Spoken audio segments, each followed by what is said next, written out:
I won the popular vote, if you deduct the millions of people who voted illegally. There's no indication of widespread fraud. Voter fraud is a term used to describe something there's near zero evidence of. It's the idea that someone shows up to a polling place, stands in line and places a single illegal vote, voting more than once or impersonating someone else, risking a $10,000 fine and 5 years in prison. One researcher who tracked it closely found that from 2000 to 2014, there were 31 possible incidents in the entire country, out of over 1 billion ballots cast. Voter fraud may not be real, but it's a fantastic excuse for voter suppression.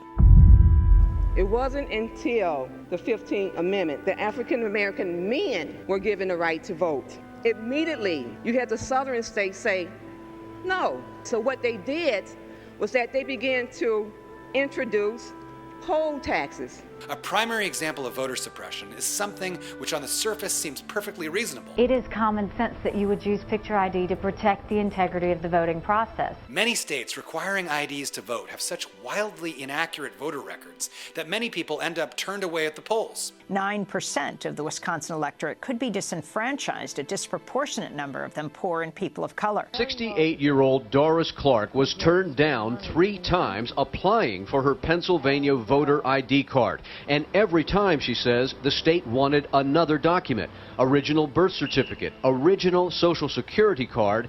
Then she needed her husband's death certificate when a clerk demanded proof of her married name. You feel like, why am I going through all these things?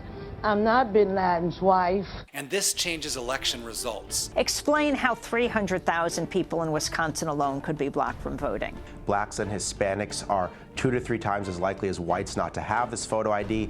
Many of these people do not have birth certificates or cannot afford to pay hundreds of dollars to get their birth certificate. That's what we used to call a poll tax. In Wisconsin, most student IDs are not accepted. In Wisconsin, Alabama, and Mississippi, fewer than half of all ID issuing offices in the state are open 5 days a week.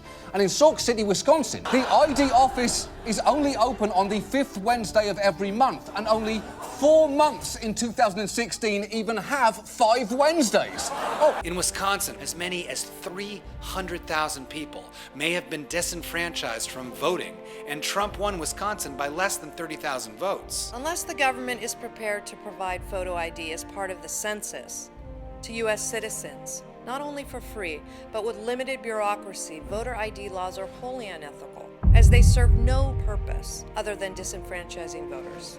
Another form of voter suppression is voter purging. Greg Palast is an investigative journalist who's been covering voter purging in the last several elections. He covered a system called Crosscheck in a widely read article for Rolling Stone magazine in 2016.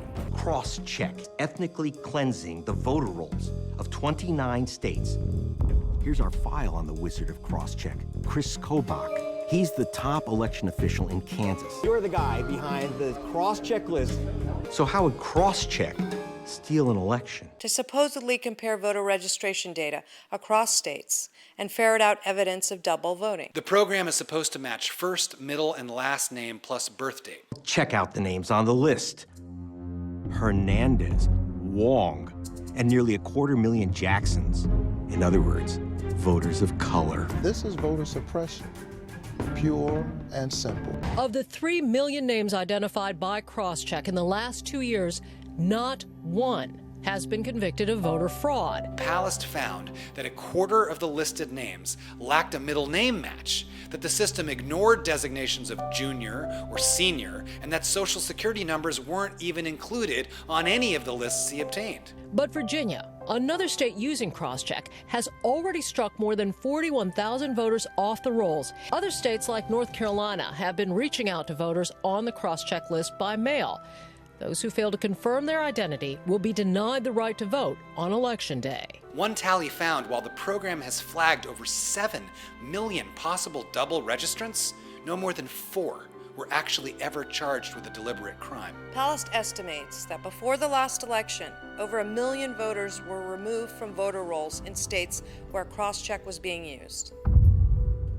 And now, the founder of Crosscheck, Chris Kobach, was named by Donald Trump as vice chairman of his Presidential Advisory Commission on Election Integrity. 4th of July and states coast to coast are showing their independence in the face of the sweeping presidential request for voter information. All but a handful are either flat out refusing to share data, offering only some of it. Many are citing privacy concerns and legal barriers, while others are openly questioning the administration's motives. A cross-check type of program is just one of many ways politicians are gaming the system. They serve their time, oftentimes they serve their probation, their parole, and afterwards they still don't get their voting rights restored. Now that's outrageous, and in fact, that affects 1 out of 13 African Americans. Isn't that amazing? They can't vote in the country. 1 out of 13, that's a giant number. In states like Florida and Virginia, it affects 1 out of 5 African Americans. They've already served their time. They've already, whatever justice they, needed to be done was done. Whatever injustice needed to be done based on stupid drug charges for black people and white people has already been done. They should get all their rights back, and normally they don't get their voting rights back. It's estimated that 1.5 million Florida residents are disenfranchised because of the law. Trump won Florida by 100,000 votes. So it's easy to see how any one of these voter suppression tactics can swing not only a presidential election, but every office in the land.